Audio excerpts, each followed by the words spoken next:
And we are on. We say all praises be to the Creator, all power to his people. In the name of Yahshua, the Black Revolutionary Messiah, I greet you, my brothers and sisters, in the spirit of truth and the words of peace. Shalom Aleichem. Giving a special salute to the Black Messiahs. Our motto is stop waiting for a Savior and be one. Stop waiting for a Savior and be one. This morning, we're going to deal with Black Lives Matter and the bamboozling of Black movements. Black Lives Matter and the bamboozling of Black movements. Because there has been a lot of controversy over the way that some of us in the Black nationalist movement feel about the way Black Lives Matter gets down. Now, this particular video, isn't even about their platform or the organization per se, but in the context of Black movements, because what we have to do is show a precedent. We have to show a precedent, so we just don't be talking out of emotion. It's easy to talk out of emotion, but when you're dealing with historical precedents, well, so let's deal with it, family. Why do some of us not trust movements like Black Lives Matter? Why are some of us concerned when people like George Soros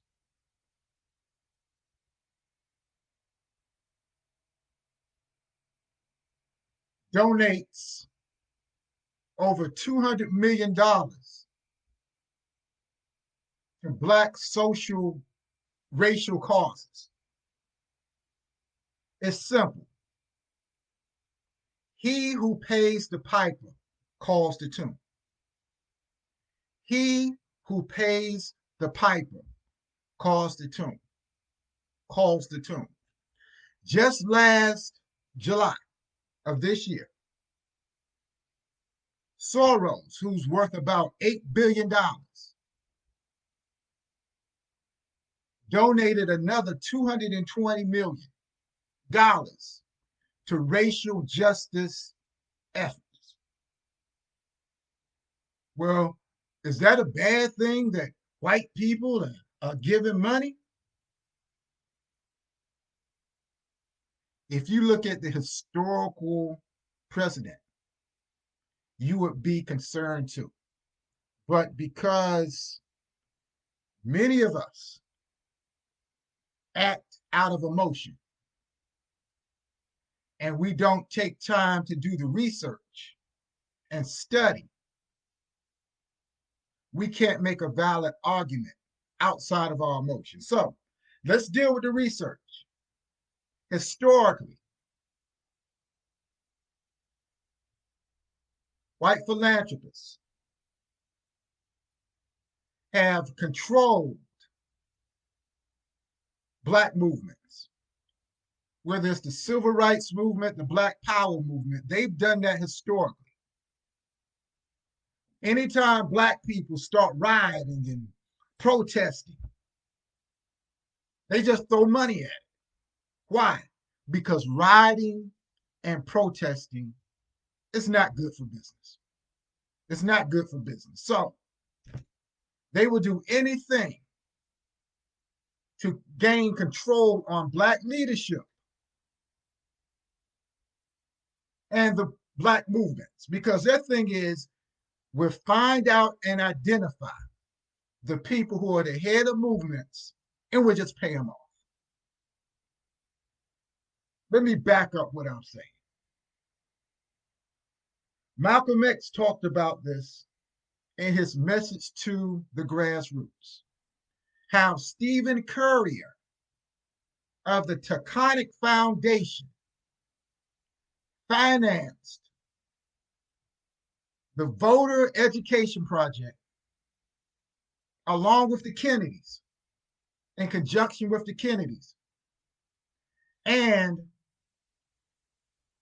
the Big Six Black Leadership, Big Six Black Leadership organizations back in the 60s. Malcolm X talked about this in the Message to the Grassroots. His name was Stephen Currier, and he had a foundation called the Taconic Foundation. So he got with the Kennedys, and they said that they were going to undermine protesting, or as they called it, direct action, and get people to vote as an alternative. That's documented. Let me show you my sources, fam. I'm coming from a couple of 4 sources today. Black Awakening in Capitalist America by Robert L. Allen. The Lowe Rooks book, White Money, Black Power. Black Radicals and the Civil Rights Mainstream, 1954 to 1970 by Herbert Haynes. And lastly, the autobiography of Malcolm X. So I'm documenting what I'm saying. I'm not just making this stuff up. So the Taconic Foundation, see, these are names that they don't want to talk about. There are only a few sources that talk about how Steve Currier manipulated, along with the Kennedys, manipulated the civil rights movement in the early 60s.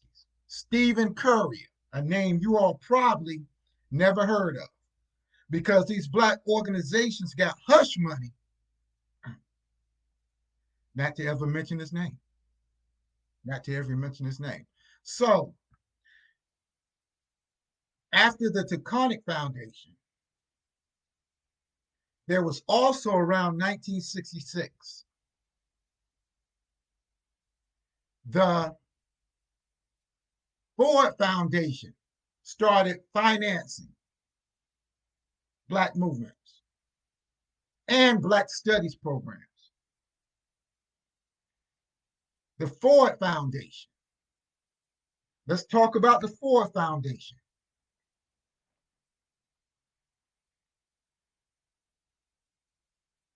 Let's talk about the Ford Foundation and what they did and why they did it. They donated and paid off Black leadership to stop riots. They paid off Black leadership and Black organizations like CORE of Cleveland to stop riots. Why? Because it was bad for business. These corporations got together and said that rioting in the streets is bad for business, so we're just going to pay everybody off. We're going to give them fellowships. We're going to give them grants to control what they do. It's going to sound militant. It's going to sound Black power-ish, but at the end of the day, we controlling the whole thing. It was headed by McGeorge Bundy. McGeorge Bundy, who was also National Security Advisor under the Kennedys and, I believe, Lyndon B. Johnson. McGeorge Bundy. Reading from Black Awakening in Capitalist America by Robert Allen. Stability and capitalist development are essential to the tranquil internal growth and external expansion of the American empire. Instability and underdevelopment, whether at home or abroad, breed violence and revolution.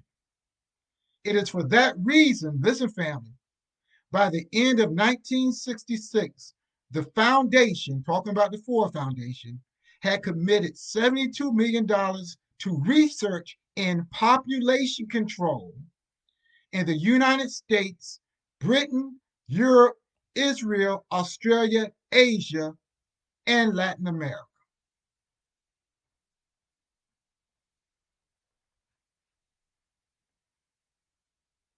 Why would they donate $72 million for population control in 1966? In 1966, you had the Black Panthers and other Black power groups really gaining popularity or coming into popularity around 1966. Ford Foundation. Not only that, you also had a rise in Black studies programs. They funded those as well so they could control the curriculum and make sure it never got out of bounds. Because one of the things that these foundations realized is that they would rather have you Black people in college than in the streets. That was the trade-off. So they gave grants. That's why a lot of these brothers and sisters in the 60s and 70s got their doctorates so easily because these foundations paid for their education. And they took our greatest minds and said, no, instead of have you riding in the streets, we are going to put you in classrooms, give you give you fellowships, give you grants. It happened, family. I'm not making this stuff up. If you don't believe me, I'm giving you the resources. Now, why is nobody talking about this? Reading from Black Radicals and the Civil Rights Mainstream by Herbert Haynes. And this was said back in 1979. This was quoted from a source back in 1979. Until recently, almost no research on foundation assistance to Black collective action has been conducted, largely because of the secrecy, international and intentional and unintentional, which surrounds these institutions. Let me read that again. Until recently, almost no research on foundation assistance to Black collective action has been conducted, largely because of the secrecy, intentional and unintentional, which surrounds these institutions. Why do they want to keep it a secret? Why do they want to keep it a secret? Have you noticed a lot of these Black movements today in your community who are doing these great works, mentorship programs, um, stopping the violence programs, um, feeding programs, education programs. They never tell you where they got the money. They will brag about everything they're doing and how we got the money to do this and we got the money to do that. Well, where you get the money from? Well, they start hemming and hawing. They never tell you where the money came from. If you go to your local city hall meeting, your local city council meeting, your local county commissioners meeting, they give out thousands of dollars every meeting to organizations in your community. These politicians meet privately. Tell me I'm lying. With these organizations in your community, and they cut political deals and fund their organization. So if you have a small grassroots organization, don't feel bad that you might not be able to do the mentorship programs and have a building and all these other things. If you did not sell your soul and take money from the devil, don't feel bad because, like grandma said, I would rather have a little bit of something than a whole lot of nothing.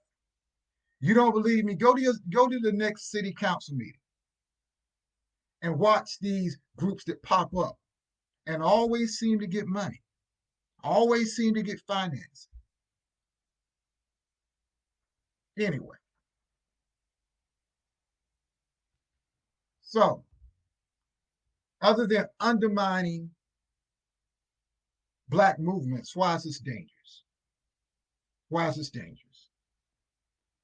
Let me go to my source, the autobiography of Malcolm X in the epilogue. In Washington, D.C., and this is during the time right before the assassination of Malcolm X. In Washington, D.C., and New York City, at least, powerful civic, private, and governmental agencies and individuals were keenly interested in what Malcolm X was saying abroad and were speculating upon what would he say and possibly do when he returned to America. In upstate New York, I received a telephone call from a close friend who said he had been to ask me if I would come to New York on an appointed day to meet with a very high governmental official who was interested in Malcolm X. I did fly down to the city. My friend accompanied me to the office of a large private foundation well known for its activities and donations in the civil rights era. I met the foundation's president, and he introduced me to the Justice Department Civil Rights Section head, Burke Marshall. Burke Marshall was chiefly interested in Malcolm X finances, particularly how his extensive travel since his Black Muslim ouster had been paid for. That's why we're concerned. That's why we're concerned. And Brother Steve Coakley is the one who really gave us this information, told us to look closely at this book. That's why we are concerned, because a lot of these movements undermine legitimate Black causes. A lot of these people who will defend Black Lives Matter, who will defend George Soros, are appealing to white liberal guilt so they can get that bag. So they can get that bag. That's the truth, family. So if you don't believe me, check the resources, do your own research. Never take my word for it. And don't take their word for it either. Research, family. I gave you the sources. The rest is up to you to do your research. As always, we leave you with the Black Messiah motto: stop waiting for a savior and be one. Shalom.